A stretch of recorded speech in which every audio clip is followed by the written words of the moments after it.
አዲስ ሚዲያ የመረጃ ዘመን ተብሎ የሚጠራው ዘመናችን አንደኛ ክፍለ ዘመን ዘ ኤጅ ኦፍ ኢንፎርሜሽን መረጃ የዕለት ተዕለት ሕይወታችንን በማቃናትና በማስተካከል የሚጫወተውን ወሳኝ ሚና ያህል በተቃራኒው የመረጃ እጥረት የሕይወት አቅጣጫን በማዛባትና ያልተገቡ እይታዊ ውሳኔዎችን እንድንወስን በማድረግ አሉታዊ ሚና ይጫወታል።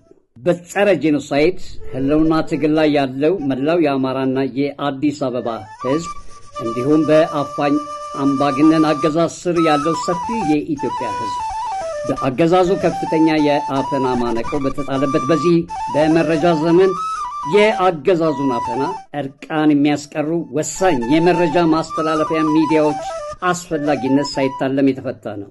አዲስ ሚዲያ ልምዱና እውቀቱን ባካበቱ ነባር ጋዜጠኞች ይህንን የመረጃ ክፍተት ለመሙላት ብቅ ያለ ሚዲያ ነው። ዳርክነስ ኢዝ አብሰንስ ኦፍ ፎቶንስ፣ ጨለማ ማለት የብርሃን ፍንጣቂዎች ያለመኖር ማለት እንደመሆኑ መጠን የውሸት መንገስ የእውነተኛ መረጃ እጦት ክፍተት የሚፈጥረው ክስተት ነው። አዲስ ሚዲያ በሀገራችን ውስጥ የሚካሄዱትን ፖለቲካዊ፣ ማህበራዊ፣ ታሪካዊ፣ ኢኮኖሚያዊና ዘርፈ ብዙ ኩነቶችን በእውነት ለእናንተ ለማድረስ የተመሰረተ የእርስዎ ድምጽ ነው።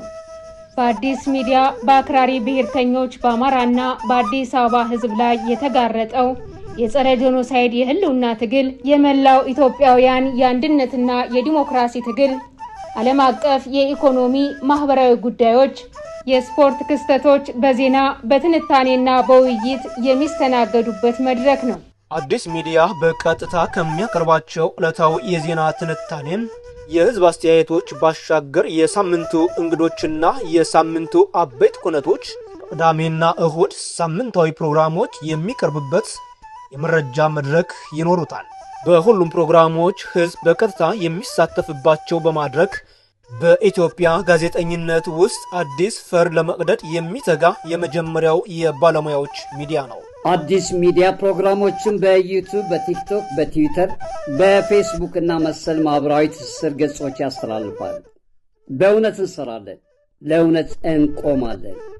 አዲስ ሚዲያ የእውነተኛ መረጃ ምንጭ።